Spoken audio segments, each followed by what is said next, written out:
If you were to check your subscriptions tab or your credit card statement to see how many services you are paying for, there's a chance that you're probably not even using all of them. For example, let's say you paid for all the streaming services in existence. There's no way you're going to watch content from all of these services. And even though you manage to use all of these services you're paying for, there's a chance that you're probably not going to get satisfied unless you don't have a job.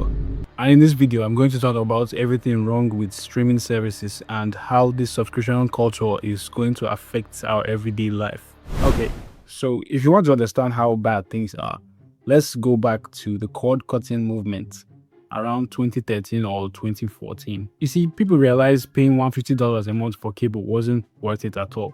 I mean, there were just 100 channels and you probably only watched like 10 and you were just paying for all of this stuff that you barely even consumed. And then Netflix came onto the scene.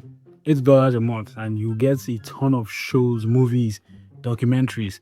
It felt like heaven because like these shows and movies were of top tier quality, more than the stuff that was on cable at that time. And for the first time, the consumer actually felt like they were winning.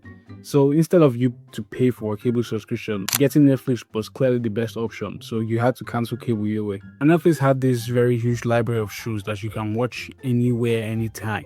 It was so convenient. And Netflix blew up onto the scene. And by 2019, they already had like 160 million subscribers globally. See, Netflix was pouring billions to make original content. And they hired the best writers, the best directors, the best people in Hollywood to make good content for them. And the other studios watched. They watched Netflix becoming very big and successful. And Netflix was growing big with the shows and movies that these studios gave them, and they were just earning fractions in licensing fees. So every other studio had to make a choice, and it was a very bad one because every studio decided to pull their own content from Netflix. I mean, why give Netflix content when you can be Netflix yourself? And that's where all the problem began. And Disney was kind of like the first to pull their content from Netflix, and they launched Disney Plus. Day one, they had 10 million subscribers. I mean, 10 million on the first day. Like, we low-key caused this shit. And that gave other studios green lights to join the streaming wars that begun. And we had Warner Bros. Releasing HBO Max, Paramount dropped Paramount Plus, and NBC Universal dropped Peacock, and even Apple, that wasn't a major film studio, decided to launch Apple TV Plus, and Amazon decided to expand on Prime Video because Prime Video has been existing for a long time. And because of that, we saw the streaming landscape go from one dominant player with few competitors to a full blow of so many streaming services, and all of them were fighting for the same set of subscribers. And they all needed original content to justify their existence. So every studio had to pull content from competitors' services to launch them on their own service and put them behind the paywall, leaving the viewers with the option to either subscribe or go without it, or maybe sell the seats. And the plan to reclaim their content and launch them on their own service to attract subscribers didn't work as they expected at that time because streaming was barely profitable. At the time, major players were burning billions of dollars that were not really profitable, and even smaller players even joined on to claim their own content, and we saw what was 3 services turn to 10 or 20. And it wasn't quite a problem at that time when it was still costing $8 per month.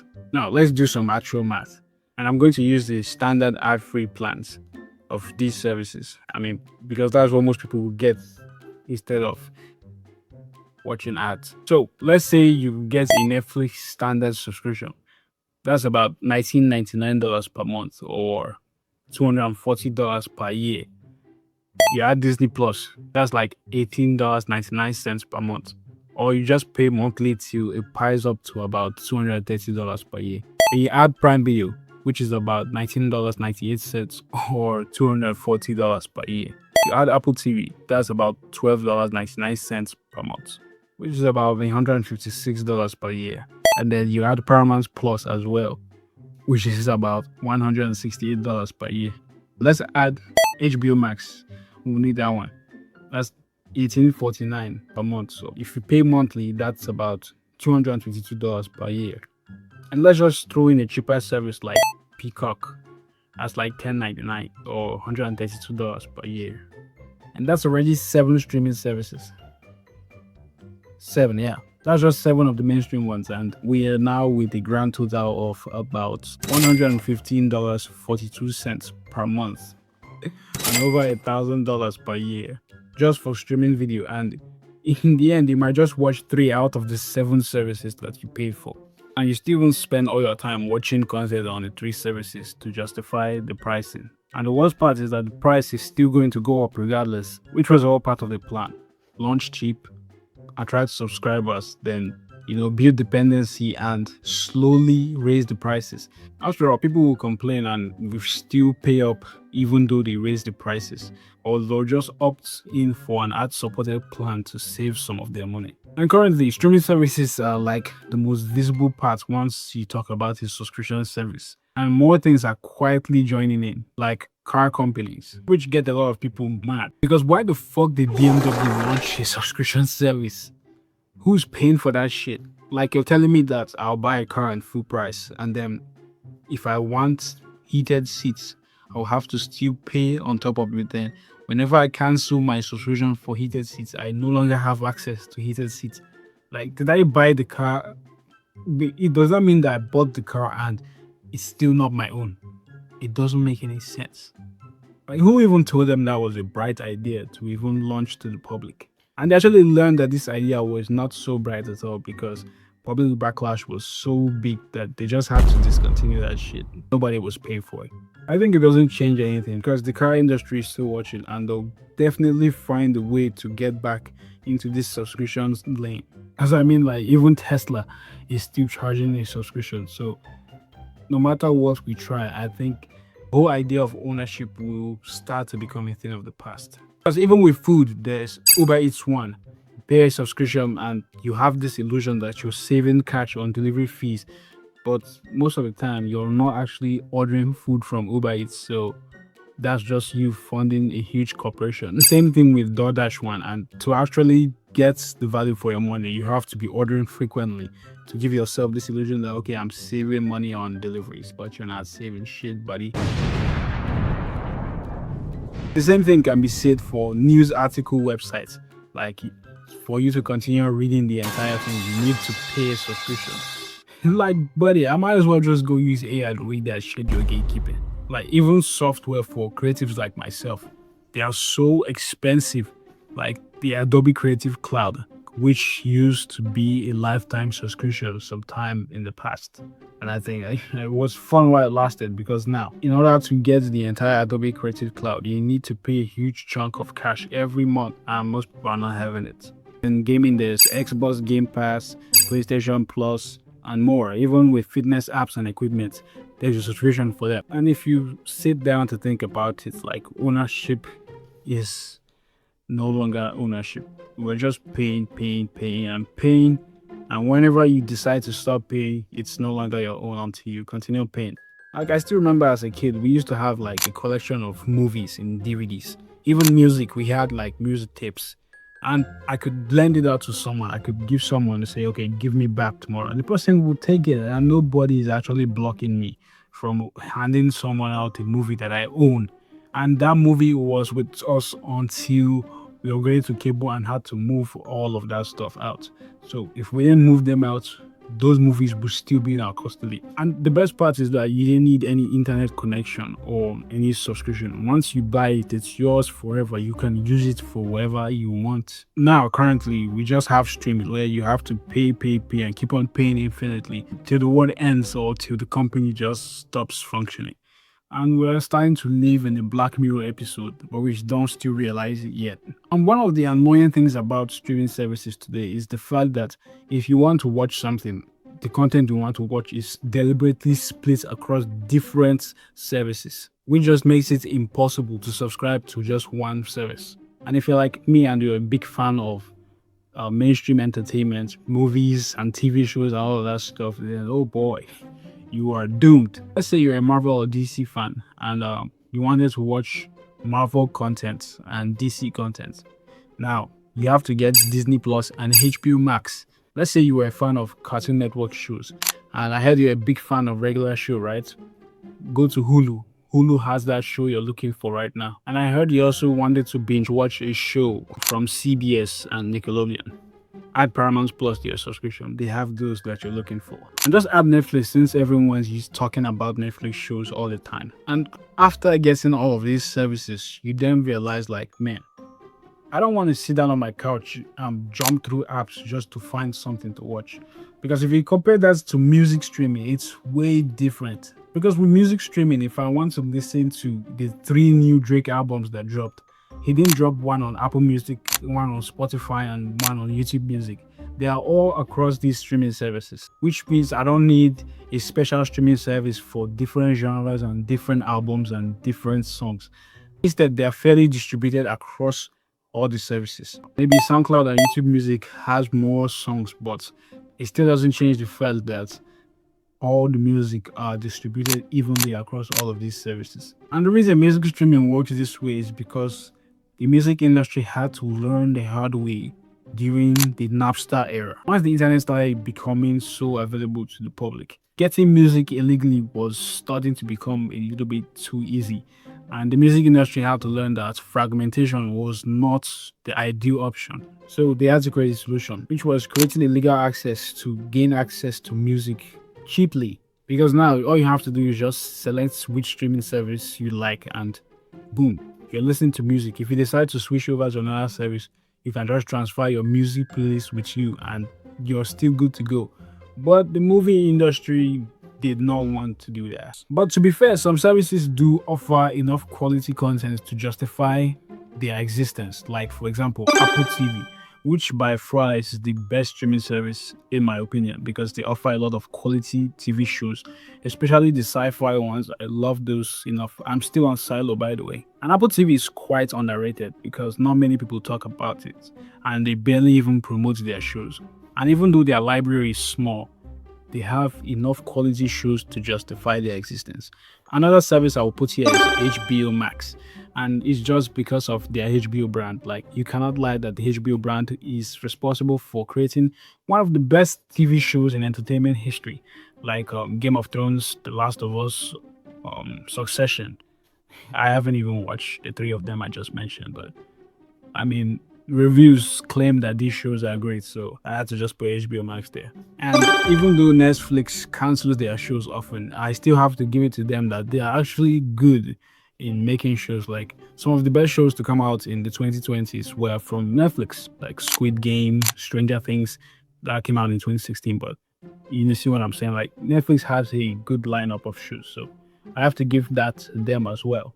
And as for the rest of the other services, I can't say much for them. I think they just exist to exist. But you might think that these franchises existing on different platforms is actually big. Well, that's just the tip of the iceberg because some of these streaming services are actually owned by the same companies, but they charge separately for each service.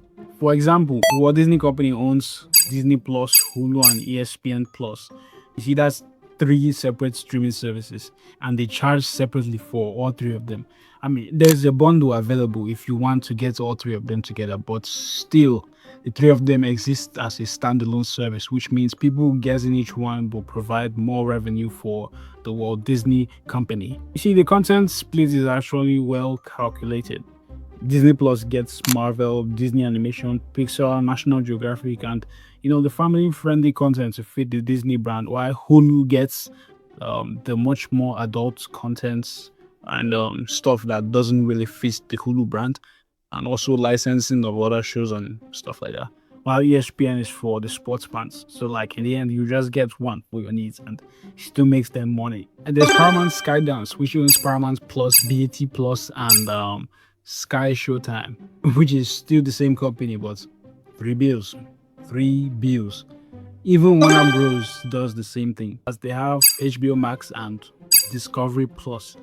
But why don't they just merge these services together instead of charging separately? Well, each service has their own audience demographic with different advertiser relationships, and merging them will require renegotiating these agreements, which is kind of slow and complicated. And most importantly, as long as subscribers keep paying for multiple services without complaining, there's no much financial pressure to, merge them into one service. After all, bundles exist for the price-conscious subscribers. But who knows, maybe sometime in the future, these services will eventually merge to become one. I know while we were calculating for all of these services, I forgot to add live TV. You see, live TV is not dead, even though on demand streaming is very popular. And besides, most of them don't even have live TV channels to surf, like a dedicated channel to just watch a live sport event or breaking news coverage. Which brings us to another category of streaming services like YouTube TV, Hulu with live TV, Fubo TV, Sling TV, and Direct TV Stream. These services are like traditional cable TV with hundreds of live TV channels, but are delivered over the internet instead of a cable box. And the most popular service in this category is YouTube TV, with its base plan starting at around $82.99 per month. And that's way more than regular streaming, well, because of carriage fees and all that cable stuff, which gets you over 100 channels, unlimited cloud DVR, and a whole lot of good features. It sounds like a great deal compared to traditional cable TV. But the price, the base plan price at $82 per month is just the base plan price. Because if I wanted to watch more, I'll still need to add other plans on top of it. Let's say I'm a big fan of the NFL and I wanted to get the NFL Sunday ticket. That's about $420 per year. And if I wanted to add premium channels like HBO, Stars, Showtime, and every other premium channel, and they're all priced separately on top of the base plan. Let's say you have a 4K TV and you wanted 4K streaming. That is also charged separately, so you add that as well. And if I were to get this subscription, based on the things I will pick, it totals $154 per month. That's more than most cable bills back then. That's also what made most people leave cable back then, the price. And the worst part of it is that most of cable TV nowadays is just reruns of old shows. The only new things on there are like news and maybe sports. Otherwise, there's nothing to watch on cable since all the major studios have started focusing their production on their streaming services, leaving their cable channels empty with old content and reruns. So watching cable now is just for background noise. But behind all of this chaos, while every major studio was pouring billions into premium original content, one streaming service was in the back, quietly growing and winning. And that service is YouTube. That's right. YouTube came and won the streaming wars. Free YouTube, the service that you're watching this video on right now. And personally, that's the most watched streaming service I watch on my TV, and the only service that I pay for. I share Netflix and Prime Video from people I know. According to Nielsen's monthly streaming reports, YouTube outperformed every major studio. And it all makes sense because YouTube has like anything that you can think of watching, from long-form documentary style videos to sports, live news, gaming, comedy, music videos, movies, education, podcast, and more that I can continue naming. And it does all of this for free. And this is because YouTube has found a way to enter every media landscape, and people actually find comfort watching a service that's free, they're not paying for, and they have this so much content. So a lot of people actually sit down on their couch to watch videos like these. But aside from YouTube's success story in streaming wars, let's talk about something that the movie industry has been fighting for a very long time, and they are probably even scared of it. And that thing is piracy. See, piracy reduced during the Netflix era when streaming was cheap. I mean, why should I go to a dodgy site that has probably malware, a lot of ads that even Brave browser can't block? Shame on Brave. Instead of going through all of this stress, why not just pay the $8 a month, which was actually very cheap to access a lot of these movies? So a lot of people actually chose to pay for a streaming service at that time, and piracy actually reduced. And the industry won at that time because they were offering a better alternative, which was way more convenient. You know, just sit back, open the app, search for what you want to watch, press play and watch without getting bombarded with ads, potential malware risk and all that risky stuff.